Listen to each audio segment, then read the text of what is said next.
Before I show you another creature design, I wanted to ask, how do creature collectors collect creatures? See, gameplay-wise, who cares? Most people just care what the creatures look like and what they do. But the in-world methods can have heavy implications on the rest of the game's lore and branding. I have a rough idea of what I want to do, which I'll go over before showing off a related creature. But first, we should look at what other games in the genre have been doing. So let's start from the beginning. When you Google what is the first monster catcher, you get the Megami Tensei series, starting back from, 1987? Now this series is still going on today. But here, you don't cast any balls to catch monsters. In fact, you don't really catch the monster, which is why this genre is also called monster gaming games. In Megami Tensei, there are devils, and you can actually talk to them to see if they join you or not, which is determined by your alignment. Now, this harkens to what monster catchers actually are. They're role-playing games, or RPGs, games where you take the role of a protagonist and play through their story. As you progress through the chapters, however, it's common to have a party of characters that follow along. These new characters can showcase different personalities, offer entertainment through banter, but they can also provide different styles of gameplay. A party member could be a reckless bruiser, or they might be more of a healer than a fighter. In turn-based RPGs, there's an emphasis on strategically managing your team during combat. And while many RPGs have a predetermined character that you will meet at a certain point in the story, providing a certain style of gameplay, Megami Tensei's Monster Catcher formula offered some autonomy where you get to choose who's with you to change up your gameplay. And to reiterate, the method to have these demons join you in this game was to talk to them, as if you're making an emotional connection. It's really less about catching monsters, but more befriending them. Later on, another game called Dragon Quest V would have something similar, where the monsters would ask you whether they could join you on your quest. But the process was simplified. Simply just beat the monster in battle, and they randomly might or might not ask you afterwards, as they're in awe with your strength. So for now, just remember how the creatures wanted to join you, and there wasn't really a need of any doohickey to necessarily catch them. Chronologically, I should be talking about Pokemon now, but I feel it would make more sense to first talk about Digimon, the digital monsters. Now, while people might recognize them as a monster catching game, Digimon was made to be a masculine counterpart to Tamagotchi, which is a physical toy with a little screen where you can feed and raise a little creature in there. But by the time Digimon grew into making mangas, animes, other video games, their world kind of established that the monsters are more or less your friend, as they could talk with you. Now, if you look at the rest of the monster gaming genre so far, this isn't that big of a departure to how you could talk to the devils in Megami Tensei. However, there is a doohickey this time in kind of recruiting them on, because in Digimon it works a little differently. You have some gadget where you can scan a new Digimon from an encounter, and with enough scans of the same Digimon, you can make an egg of them, and basically become their parent slash best friend. There's apparently isn't one single scanning device as the game's changed over time, and from what I've seen, this franchise went through a lot of changes in their games. Now let's talk about a franchise that got so popular to the point where people would have a different idea about this whole genre, where friendly clunky monsters would become more of an oddity than the norm. Pokemon has balls. Okay, there's actually a lot more to talk about. So in Pokemon or Pocket Monsters, the monsters act more like a wildlife, who you can catch and use to battle for you. The capture system was inspired by Gashapon toys, which were little capsules that you could get from the gumball machine-like contraption. So there's a lid and a base which simplifies into two halves of spheres and a button to open them. It's simple and iconic. And with the franchise's booming success, people would recognize this shape anywhere, even in unrelated places. But this iconic branding doesn't just help Pokemon's recognition in our world, but it also helped Pokemon set up their own world. Pokeball logos signified important areas like health centers. Random items are found in Pokeballs in the wild. And because of that, some creatures were designed to be Pokeball mimics to surprise the player. Now these Pokeballs work by throwing them at a mon where they shrink into a ball, and there's a random chance of them staying in there. But what's the strategy to increase the catch rate? Well, you can use a certain ball or a started them up, beat them into submission. There's a bit of a minigame here because you want to weaken them, but you don't want to outright KO them. And this is what is universally the most well done. But hold up, did you just see what just happened? You're no longer really having an emotional connection to have these guys join you. Instead of talking to these creatures, you're throwing a ball at them. You're now catching monsters, you monster. Unintentionally, the notion that these creatures are your friends has been stripped, and Pokemon's dominance of the genre have people, including me, calling these things monster catchers instead of monster tamers. As Pokemon was the game that blew up internationally, other people have accentuated this dark nature of forcing creatures on your team rather than befriending them. Now, I suspect this is an unintentional side effect from Pokemon because, ironically, of all the games talked about so far, Pokemon is not supposed to be the darkest one by far.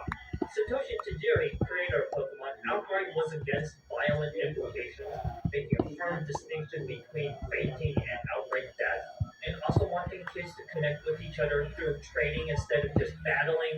And over the years, Pokemon has tried to implement more of that emotional connection through specific wordings and even gameplay mechanics to make sure that, yeah, these mods actually want to be with you. People might see all this and think it's Pokemon just aiming for babies and coddling their audience, but in a way, they're just finally implementing the emotions that this genre was built off of, befriending your opponents.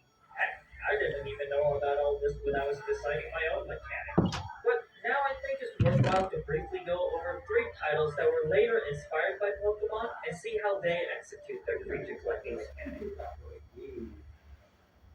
Temtem by far had the most publicity around their launch. So how did they catch their monsters? You throw a special card and hope it will successfully track the Temtem. Also, weakening said Temtem improves the catch rate. And how about Koromon by Traxon? Well, they use a spinner to also capture mons, where weakening them makes it easier to catch. Alright, I should note that both of these games have plenty of differences in their mechanics. But like what I said at the beginning of this video, who really cares about the catching mechanism? It doesn't affect the gameplay by much, and Pokemon's method of trying to beat your enemy but not fully KOing them offers a challenge that's more entertaining than complete luck or being fully dependent on a certain requirement. Rest assured, Temtem and Koromon have changes elsewhere, like in how resources are managed, how types are synergized, so on and so forth. So lastly, Cassette Beast does not capture their beats, but would rather use a cassette to report them. That's clever. There's still that strategy where weakening them makes it easier to catch, but reporting can take multiple turns, leaving the combat completely up to your partner. Also in Cassette Beast, you actually become the beast. So I guess it's not really a monster catcher or tamer, rather a collector as it reports your way through a new world. Needless to say, go ahead and check out all these games as they have many of the twisted and exciting game mechanics of their own that I didn't mention today. So what am I planning to do for my project?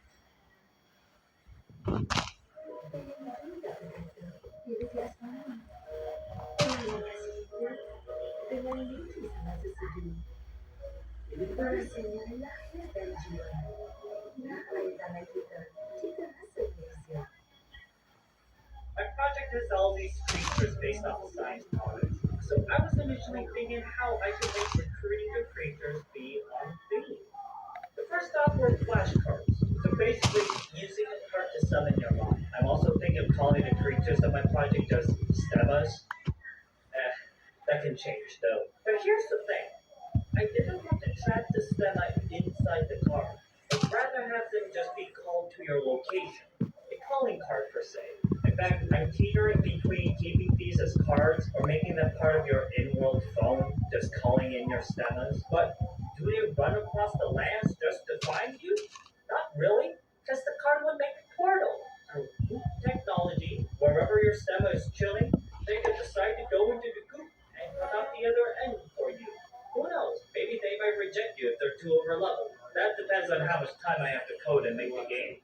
Okay, but what is this portal thing? That doesn't sound very scientific. And yes, it's true that I have to use a bit of sci-fi in my world building. For now, this scoop is how I am representing imaginary displacement. imaginary means relating to the square root of -1. But that's right. Let's start with what square root means. It means that the outcome multiplied by itself would be the number inside the root. So basically, square root of 25 is 5, and 5 times 5 is 25, and the square root of 1 is, well, 1.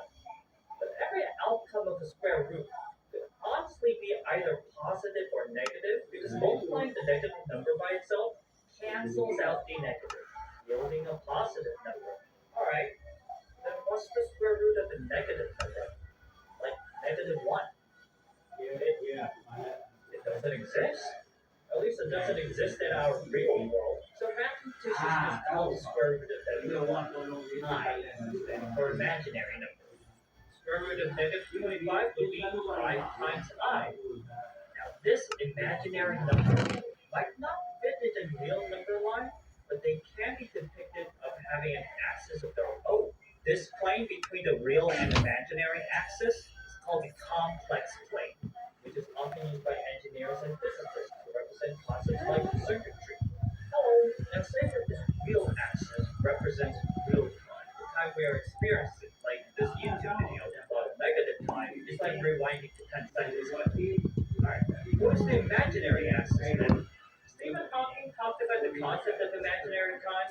What if time wasn't just on the real axis as we perceive it, but also a separate imaginary axis that goes through different timelines? Why is that we can't test if our universe had done this in the past or not? You mentioned how science fiction writers also didn't touch the subject because they didn't fully get it. Frankly, I'm not sure if I'm using it correctly either, but the imaginary technology in my world would be responsible for basically leading wormholes to get from one place to another, as it cross into a different timeline to where the whole world is shifted in a certain direction, but nothing else really changed. Now, stemma that this group is collected from is Comte, like complex cryptid. They're based off the headless horseman, but just a horse part, and they resemble a lowercase I. I can talk more about what I have planned with Compton, but I'd rather show that than tell. In the next month, I'll really hunker down and try to learn Godot or continue on Unity. I mean, the project has been on Unity thus far, but whew, the recent events made me lose quite a lot of trust in them. But yeah, even I didn't know how much this genre was tied